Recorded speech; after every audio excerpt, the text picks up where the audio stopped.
Alright, now, welcome back. So, probably one of the most exciting days I've had in the 10 years here in Southern Ohio. We now have on site the Solis S75. So, when we started working with Solis it's been over 2 years now. I've been down to Moultrie to the Ag Expo 3 times. That was from the initial meeting to the last 2 years. And every year, the S75 has been sitting there taunting me.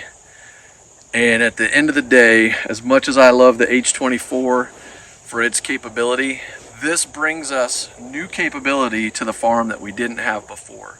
If you've been around, you know that I have a John Deere 2032R. We've been testing the H24 for a little over a year now. So capacity or capability wise, there's a little bit of a difference there, not a huge difference. Jason has his John Deere 1025R and a John Deere 4052R, but we didn't have anything that quite had the capability of this. And even better, it's got an air-conditioned cab, a heated cab, Bluetooth Namakuchi radio in it. I haven't even begun to try to test out the bells and whistles. That was my first time other than unloading it off of the truck, which arrived yesterday, and parking it.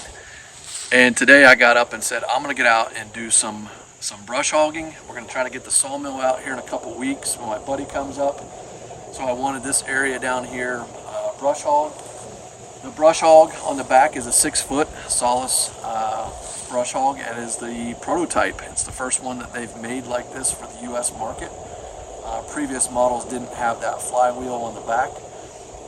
So in other countries there was a different style. The S75 went through very rigorous EPA regulatory approvals. So that engine, and I'm not going to go talk specs today because I don't have the spec sheet with me, and I'm going to do a full walk around in the future, but today's kind of first use, first impressions. But that engine is made by ITL, which is the parent company of Solis, and completely made inside their factory. So a new engine that had to go through all the approvals, and that took about a year and a half. These are also on a boat on their way to the US right now from India. If you're not familiar with Solis, Solis is in 140 countries around the world. They've been in the US for over 10 years, but they were here as a part of the Yanmar lineup. So they're owned 30% by Yanmar Japan. So they like to say it's a Japanese engineered tractor at an Indian production cost. And so what you get there is a lot of value for your money. This particular tractor retails with the cab for $45,000, without the cab for I think $39,900. So pretty fantastic. We're going to put it through the paces and really figure out what it's capable of doing. In the coming weeks, I've got hundreds of bales, round bales, that I'm going to help a neighbor move. I'm expecting to get a third function in a grapple, which is move logs, to move brush piles. I've got a ton of stuff that I want to do with that. But I'm just psyched. I mean, I can't even begin to tell you how happy I am to have this tractor. And so far with what I just mowed, I'm usually mowing with a 60-inch, so I didn't get a whole bunch of extra space to mow with, but the speed and the power of this just makes you mow a lot faster than what I was capable of doing with the H24 or the 2032. So anyway, let's do a quick just physical walk around on this tractor real quick. Okay, aside from being a good looking tractor overall, we have the self-leveling loader toolbox. We've got steps on both sides, BKT tires. On the back, we've got this new quick hitch system that I'm finding is really nice. I hadn't really had much of a chance to use it when I shot this video, but we've got the standard dual remotes on the rear windshield wiper, so there's fluid there on the back. You've got a big heavy-duty standard tow hitch on the back, and it has a hydraulic lift capacity on the rear of 4,850 pounds. Steps on the other side, so you can access the tractor from both sides. A little bit easier from the other side. These breakaway fenders make it really nice. You also have the quick release hydraulics on the side there. That is a completely detachable loader. And from the styling perspective, you've got those projector headlights. We've got some other LED lights at the top there, and just a really nice overall tractor with a 12+12 synchro shuttle transmission. I'm really in love with this tractor already. So I'm gonna hop back in. Let's get on up the trail here, but to the back 80, do a little bit of mowing and mulching up some of that autumn olive. Stick around.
So you'll notice as we're mowing around here that there are brush piles everywhere. These are brush piles that were formerly autumn olive that we knocked over or cut out, and we were paid to make those for the wildlife as part of a USDA EQIP program. So this allows us to help improve the rabbit habitat, as well as the deer like to feed around them as well. So still a lot of maintenance to keep everything mowed down, and also to keep that autumn olive that we ripped out of the ground or cut down to keep it from growing back.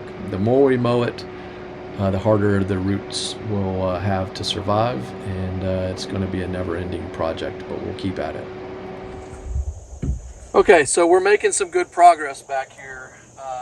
Jason had gotten a lot of stuff mowed down. This is an area where we cleared a bunch of autumn olive. And this is autumn olive. This is an invasive tree or bush. And it's got some thorns in it. But the one thing to notice is it is like November 12th, 13th today. The only trees in the woods that have any leaves on them are some of the oaks. So this thing is still full of leaves. It's an invasive. It buds, it leaves out early. First plant you'll see out here that has leaves on it in the spring, and the last one to drop them. And therefore, it is prolific. It also has a berry, which is possibly considered a superfood, they say, but it's a very small berry that has a big seed in it, and the birds love it, and they'll eat it and they'll spread it around. So as I've been mowing around here, you'll notice that there's a lot of regrowth of this between all of the trees. So there's some cherry trees, there are dogwoods, there are a variety of trees, but we're on a strip mine, so they don't grow very tall, but generally they're clustered and covered with this stuff. Why? Because the birds fly up into the branches, poop out the seeds, and next thing you know, you got autumn olive everywhere.